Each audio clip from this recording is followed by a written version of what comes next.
हरे कृष्णा। हिंदू धर्म में पुत्रदा एकादशी का विशेष महत्व है। यह व्रत मुख्य रूप से संतान प्राप्ति, संतान की लंबी उम्र और उनके उज्जवल भविष्य की कामना के लिए रखा जाता है। साल में 2 बार श्रावण मास और पौष मास के शुक्ल पक्ष में पुत्रदा एकादशी आती है। पद्म पुराण में वर्णित इसकी पौराणिक कथा इस प्रकार है। राजा महीजीत और लोमश ऋषि की कथा। द्वापर युग के आरंभ में महिष्मतीपुरी नाम की एक नगरी थी, जिस पर महीजीत नाम के एक राजा राज्य करते थे। राजा महीजीत बहुत ही न्यायप्रिय, दयालु और धर्मात्मा थे।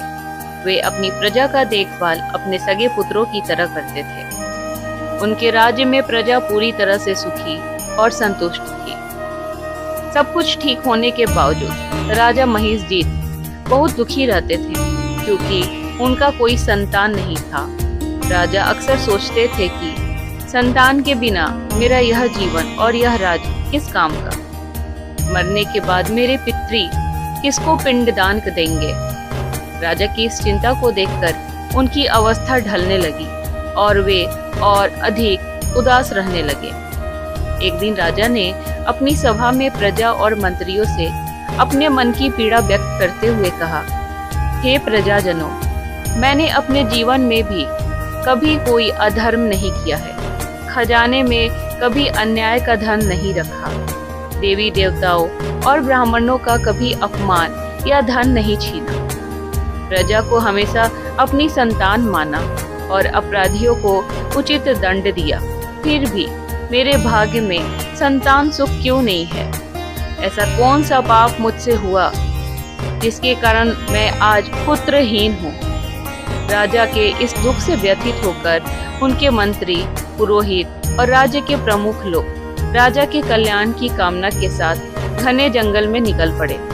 वे जंगल में घूम घूम कर संतों और ऋषियों के आश्रम खोजने लगे। चलते चलते वे सब महात्मा लोमश ऋषि के आश्रम में पहुंचे। लोमश ऋषि त्रिकालदर्शी, तीनों कालों को जानने वाले, परम ज्ञानी और अत्यधिक तपस्वी थे। उनका शरीर दिव्य था। सभी ने जाकर ऋषि को सादर प्रणाम किया। महर्षि लोमस ने जब उन सभी को देखा तो उनके आने का कारण पूछा। तब प्रजा के लोगों ने हाथ जोड़कर कहा, हे महामुनि, महिष्मतीपुरी के राजा महीजीत हम पर अपने पुत्र की तरह कृपा करते हैं, लेकिन वे खुद संतानहीन होने के कारण अत्यधिक दुखी हैं। उनके दुख से हम सब भी दुखी हैं। आप हमें कोई ऐसा उपाय बताइए जिससे राजा का यह संकट दूर हो सके और उन्हें पुत्र की प्राप्ति हो। लोमस ऋषि ने कुछ देर के लिए आंखें बंद कर ध्यान लगाया और राजा के पूर्व जन्म के कर्मों को जान लिया।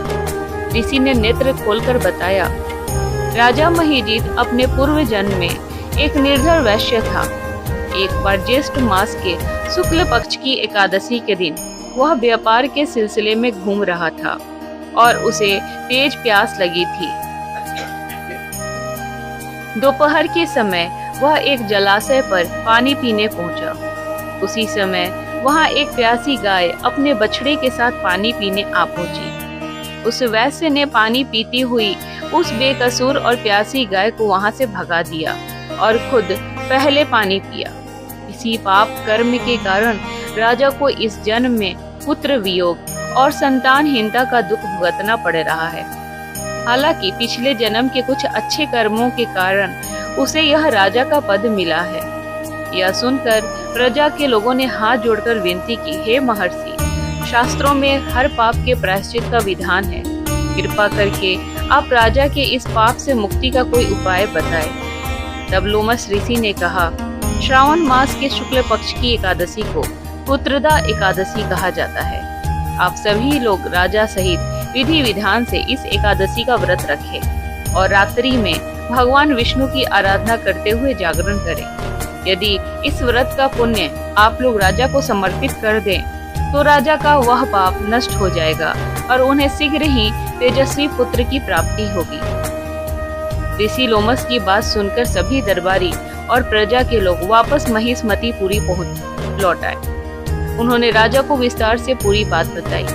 इसके बाद राजा महिजित उनके मंत्री ऋषि लोमस की बात सुनकर सभी दरबारी और प्रजा के लोग वापस महिष्मती पुरी लौट आए। उन्होंने राजा को विस्तार से पूरी बात बताई।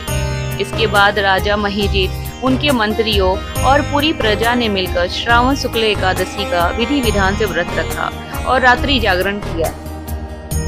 द्वादशी के दिन उस व्रत का समस्त पुण्य राजा को दे दिया गया। इस व्रत के प्रभाव से रानी ने गर्भ धारण किया और सही समय पर उनके घर एक अत्यंत गुणवान, प्रतापी और तेजस्वी पुत्र का जन्म हुआ। तभी से इस एकादशी का नाम पुत्रदा एकादशी पड़ा। धार्मिक मान्यता है कि जो दंपति सच्ची श्रद्धा के साथ इस व्रत को रखता है, भगवान विष्णु की कृपा से उसकी सभी मनोकामनाएं पूर्ण होती है और उसे संतान सुख की प्राप्ति होती है।